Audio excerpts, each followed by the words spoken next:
Hello chaps, and welcome back to DTH Reviews. Today we are going to be talking about Call of Duty Advanced Warfare. So before we get into the review, should we quickly talk about our views on the Call of Duty franchise? We did mention it before in another video, but it wasn't Call of Duty specific, so I think it's important to kind of say our stand on it, because you have some very passionate fans about Call of Duty.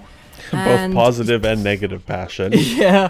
And it's probably worth saying that I wouldn't deem it as us at all as Call of Duty experts. I was going to say fanboys, but I think you do have like an entire community of people who just enjoy the Call of Duty games. And if you can't guess from the reviews we do, Call of Duty is not the main game we play. But I've enjoyed the past games. I think we both enjoyed 4. I'm kind of a Modern Warfare guy. I really enjoyed Modern Warfare 2, and I think Modern Warfare 3 was the last game that I played online. I didn't bother with Ghosts, and I didn't really bother with Black Ops 2. That might be even before Modern Warfare 3. I can't remember, but I know Modern Warfare 3 was the last game I played. And then I was kind of done. I was like, I played like 10 days of Call of Duty, and I am kind of done with it unless they do something really different. And I was kind of hoping Advanced Warfare might be that. We'll talk about that in a second. Do you like Call of Duty, sir? Yeah, I've I've played all of them since 4. Yeah, me too. And yeah, definitely 4 and Modern Warfare 2. The first 2 Modern Warfares basically were really where I spent most of my Call of Duty playing. I think I played more of Modern Warfare 2 than I did of 1.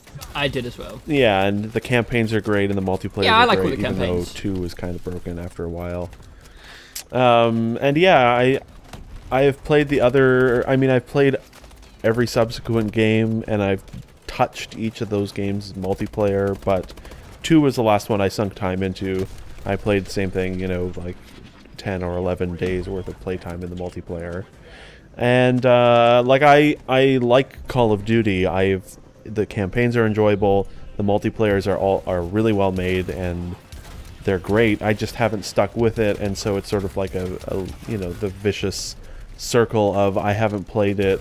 Oh God, I'm so terrible. If I try now, this is terrible. I'm terrible. This isn't fun. I'm not going to play it, and it just sort of spirals into a never-ending loop of me not really playing much multiplayer. But yes, Call of Duty is good. Each game has been, for the most part, you know, with some ups and downs. They've all been high-quality games. They're well made. I just sort of tapped out of the multiplayer just because I've played a lot of it and it had my fill of it, and yeah, that's basically where I am with Call of Duty. I was looking forward to this one. I was as well, actually.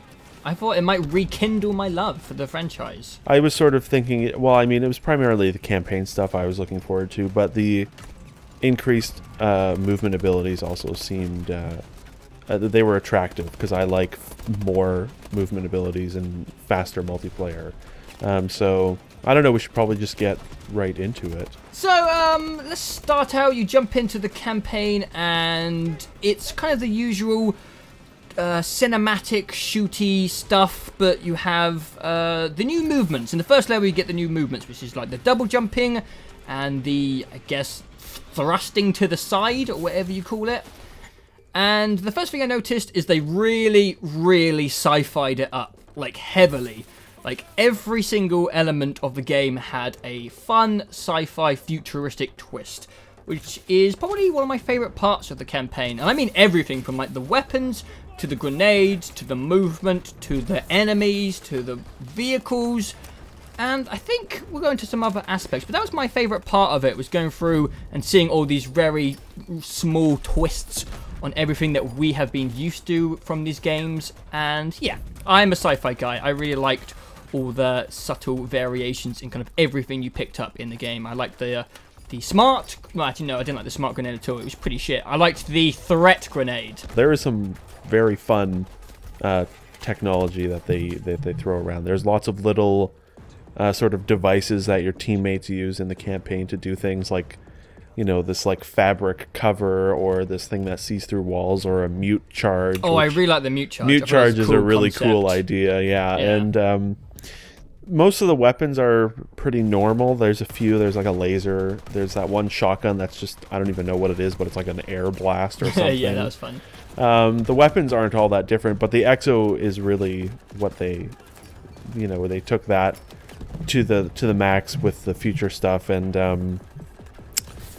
so what are the movement abilities? You have the thrusting back and forth, left and right. Yeah. That's default. That's built into all the Exos.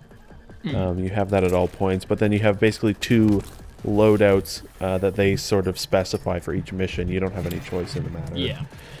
One of them is sort of a loud one, which gives you double jump. Assault is cool. Yeah, assault. Yeah, gives you double jump and something else. I don't remember because I never used it. Yeah. And then they give you a sort of quieter, stealthy Exo, which gives you like a riot shield, sort of deployable, and it gives you the ability to go into slow motion and shoot guys. I liked the Exo abilities sometimes. I think that in the campaign, the sort of stealthy one with the riot shield and the slow-mo, it's sort of 50-50, like the number of campaign levels you get, basically an even split. I don't know. Assault. I thought maybe. I think, yeah, there's a bit more of the less. stealth Exo, yeah.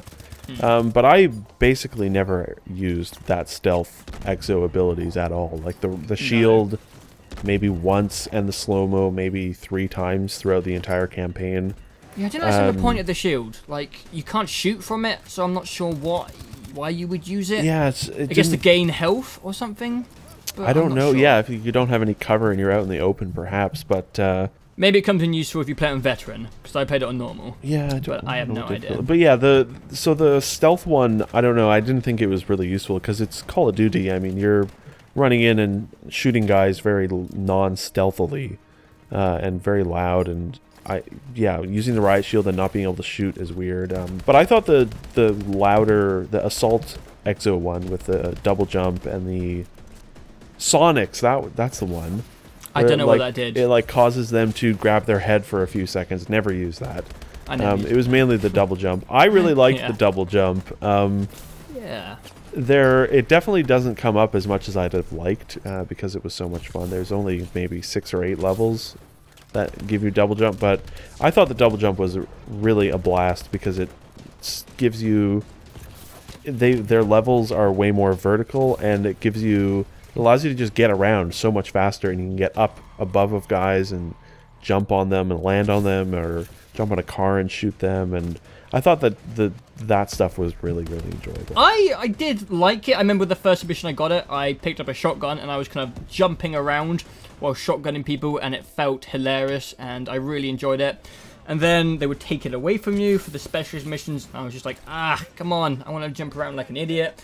And then some missions, they gave you it, but you had to be a bit more reserved with it, because I always tried to do my stupid, jumpy, run around with a shotgun and get in people's faces technique, because I was playing on normal and I was just trying to have a bit of a laugh. It's hard to resist. And you get shot down if you were jumping around too much, like a maniac. So I was trying to kind of put it into use in the combat, when it's kind of more of just a traversal thing. You use it to get on platforms, you shoot down on people, you use it to get into different areas and different, I don't know, but it's more for movement than combat. And there are some fun moments where you jump up in the air, go into a window, and there'll be someone standing there and you just blow them off in the face, and it is cool. But I don't know, I was a little bit disappointed by it. For some reason I thought it was going to make it feel a bit more different than it did, if that makes sense. It kind of felt like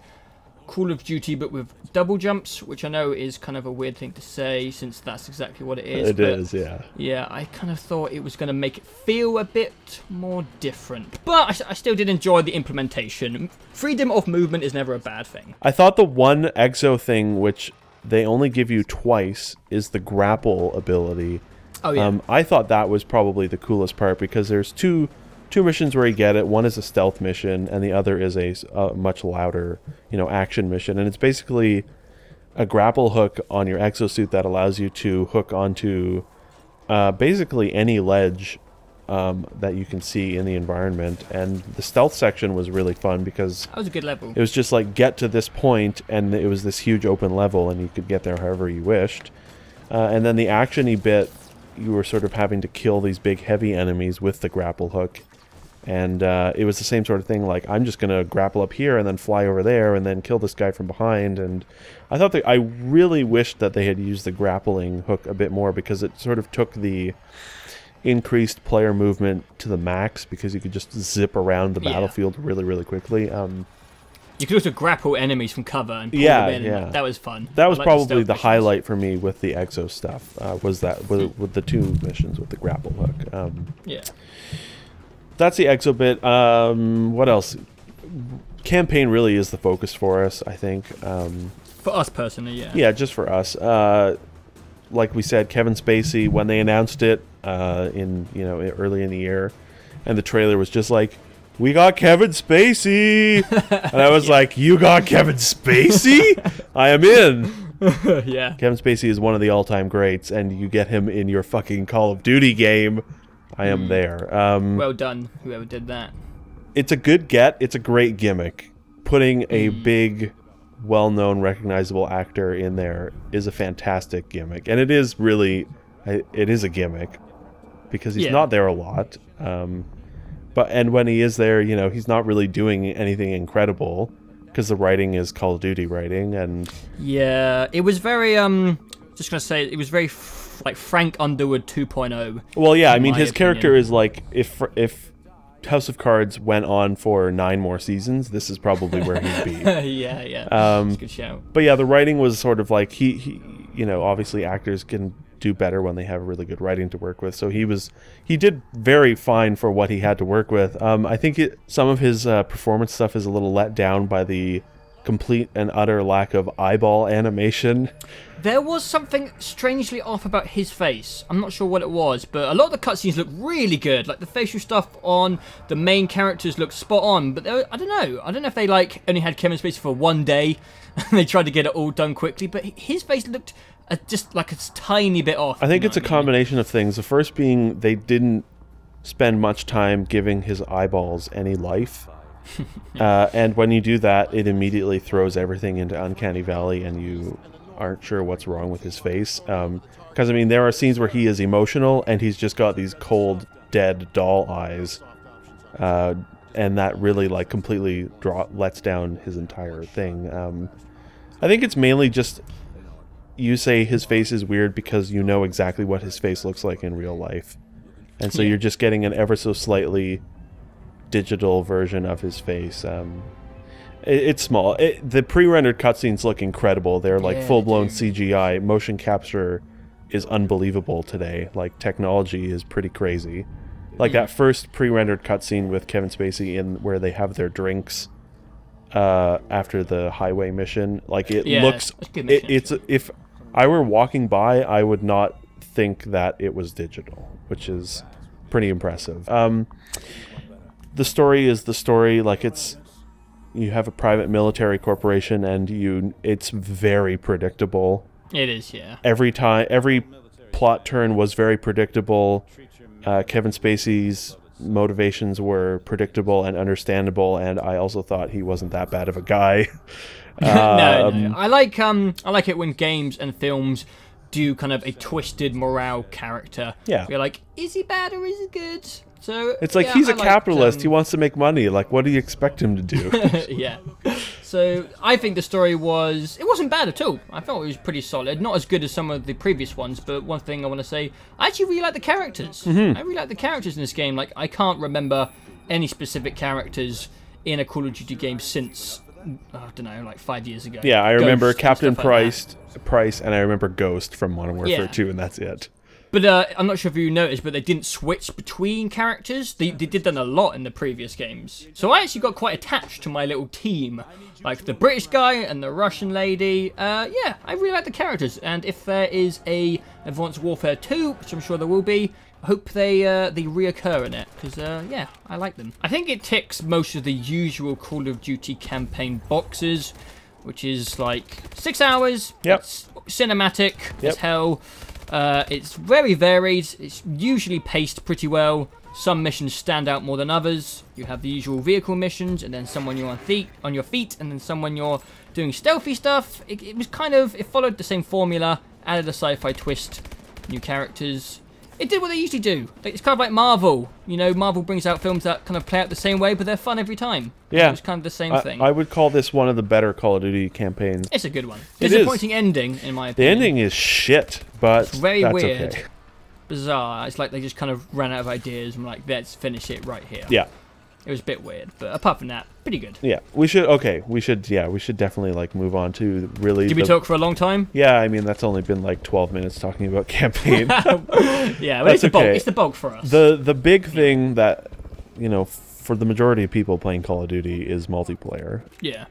I have really enjoyed the increased movement, and I have liked the leveling up system and the sort of perk system that they went with, or the create a class system that they went with.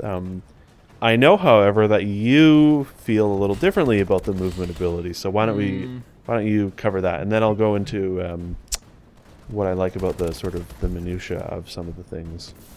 I don't know if I'm even like allowed to comment on the multiplayer because I played 3 games. 3 games, I think, which in review terms doesn't qualify as enough to place an opinion on it. But I guess I will just go into why I only played 3 games. So I jumped into it day 1, and I'm pretty sure, or maybe I waited 1 day till I jumped into multiplayer. But anyway, as I said, I was looking for something to kind of freshen up Call of Duty for myself. I was kind of done with Call of Duty. I played 1 game of Ghosts, and I was like, this is the same shit as last year. And I need something really new to get me back into Call of Duty, especially since I was in the mindset that Halo Master Chief Collection was coming out in a few days. Joke's on me. Didn't get to play any of multiplayer on that either. Yeah, we'll get to that eventually. We'll get to that eventually. But anyway, I was in the mindset, I was like, oh, I'm just... okay, I'll try it, of course. And I jumped in, and it just is Call of Duty with a double jump, like I said at the beginning. And it just wasn't enough for me personally. If you're a Call of Duty fan, I'm sure there's a lot of people out there who are having a blast. Because, as you said, it adds an element of freedom of traversal or something along those lines. So I'm sure people are having a great time with it. But I'm done. I'm done with Call of Duty. They're going to have to do something mind-blowing to get me back on board. And I played a few games, and I was like, the jumping isn't doing enough for me. As I said, I was trying to kind of integrate it into combat, but I wasn't good enough. Right. So I was like jumping around and trying to shoot people while falling, and they were just shooting me in the face. And when you jump, sometimes you're quite exposed. On certain maps, anyway. You can double jump in the air, and everyone's like, shoot that guy in the face, he's an idiot. And I was just... I don't know, I'm a bit biased because, as I said, I'm not really into Call of Duty anymore. And there was so much stuff out at the time. I just want to play Halo, man. That's fair. That's fair. I'm not saying it's bad. It's just I don't want to play it. I don't want to play anymore. I have really enjoyed the multiplayer. I will actually probably go and play more. There's just so much out right now. It's just like I don't have time to invest in it. But I will probably go back and play more of it. I have enjoyed what I have played quite a bit. I am really curious though what people think of it, like what people, like the people that are really into Call of Duty that know it and they play a ton of it every year. I would love to know what they think of those changes. Yeah, because I don't know any of those people anymore. Nor do I, because I look at those changes as an outsider and say, yes, this is great. But then like do the hardcore Call of Duty people think highly of those changes, or do they hate those changes? Ugh, who cares, man? I want to know. I'm curious. Because, okay, comment below if you like Call of Duty. Yeah, and what do you think of the movement changes? Because I mean, it'll be weird next year if they don't have those movement changes. I think because you'll be like back to this limited, boring on foot thing. But there's 3 studios now in rotation of the franchise, so I presume not. I presume that Black Ops that's going to be really weird whatever. then, because it's just going to be like, oh, this is old Call of Duty, boring Call of Duty. I don't know. Yeah, it'd be interesting, actually. It will be interesting to see what the future is, and I am genuinely curious what the people think of it, because, you know, sort of what they think determines what happens with the future games. So it's just a curiosity, really, that I would like to know more about, because I really like the changes, and I think the multiplayer is fun. Okay. Fuck you. Oh, there's also co-op mode. It's not zombies, cared. because zombies I is care. shit. And Oh, controversial. and this co-op mode is pretty fun. I don't know. Yeah, I literally was like, let's play it just for review purposes, and was pleasantly surprised. It was really fun, actually. It was. And we did well. We did. We did well when playing it. There's a surprising amount of depth to it. Yeah, basically it's like it's the traditional horde mode format, but they did a little few variations to kind of force you out of your little corner. Like every now and then in a round, it will have a little sub-objectives, like go defend this spot, or go collect these tags, so you have to move from your spot of safety, which you usually just sit in when you play zombies. You get points, and you have to choose what to upgrade each round, from like gun upgrades, ability upgrades, kill streak upgrades. You can't really afford everything, so you have to kind of pick and choose and quickly rush to the vendor before you get attacked by a new wave. It was fun. I would maybe go back to it. And I know they have a zombie mode coming out, and I presume it would literally be the same format, but instead of infantry, it will be zombies. So that will be kind of interesting to see what people think about that. Also, it's nice to have a slight variation in the enemies. There was like drones and dogs and infantry, and then the giant mech suit thingies, which we didn't mention. They were actually fun to play as in the campaign. I really enjoyed them. I usually hate mech suit stuff. But yeah, we didn't play much of it because we were just like, there's so much going on right now, and we were like, let's get it done so we can talk about every aspect in the review. And I had a fun few hours that we jumped into it. Yeah, it's cool. Maybe not quite what everyone was hoping for, I think, because I know there are a lot of people that like zombies. Yeah. This is not zombies, and I'm okay with that. So that's that. Yeah, me too. Yeah, so just break it down. I really enjoyed the campaign as usual. I was expecting to. It didn't blow my mind. I didn't think it was the best Call of Duty campaign. I didn't think it was the worst Call of Duty campaign. I thought it was a solid Call of Duty campaign, and I like Call of Duty campaign, so thumbs up for that. Multiplayer didn't grip me, but there's always next year, eh? They literally... yeah, we'll see in 10 months' time when the next one comes out. And yeah, the co-op was a nice little distraction, and better than I thought it was going to be. So, yeah, I wasn't disappointed by the package. It was the usual Call of Duty experience for me. I enjoyed it. Summarize. I thought the campaign was totally fun and enjoyable. Call of Duty campaigns they're always going to be enjoyable, I think, every once in a while. I sort of need them once a year. This was probably one of the better campaigns. Kevin Spacey's in it. It looks nice. What more do you need? The multiplayer I liked quite a bit. I think the movement abilities change it up and speed it up in ways that I like. I don't know that everybody else does. And I will play more of it. And yeah, the co-op is surprisingly enjoyable, I thought. I think as a whole, it's probably probably my favorite Call of Duty game since Modern Warfare 2, because I wasn't a big fan of the Black Ops games. Nah, me neither. I think Black Ops 2, the campaign had some wonderful ambition to it with their branching story and choices. I think that's fantastic. But I have no memory of anything that happened in Black Ops 2 or Ghosts or Modern Warfare 3. And I remember the first Black Ops just being Ed Harris saying, "Tell me about the numbers," and Gary Oldman yelling at you constantly in a Russian accent, and I hated Black Ops 1. So this is the most I have enjoyed a Call of Duty game since Modern Warfare 2. Take that as you will. Yeah. I am going to give it 4 stars because I enjoyed it more than I was expecting to, and more than I have in probably, in what, 5 years or whatever since Modern Warfare 2 came out. So yeah, I think it's a quality Call of Duty game, better than it has been in a while, I think. I'll go ahead and I'll give it a 3 stars, just for personal enjoyment point of view. Yeah, that's all that this is. Yeah. It's all that matters. I think that sums it up. We talked forever. Yeah. We liked it. And yeah, I think that will do for Call of Duty Advanced Warfare. I should probably say that there might be a delay on Master Chief Collection, depending on if we can actually play the multiplayer. And yeah, I think that's the only thing we need to say. Yeah, I think we're going to do I think Assassin's Creed will probably be the next one because I'm playing it and you are being smart and avoiding it. So yeah, look forward to Assassin's Creed Unity review. Boy, it's gonna be fun. I'm gonna get so much off my chest. I can't wait. Yeah, that's gonna be great. But until then, we will see you next time.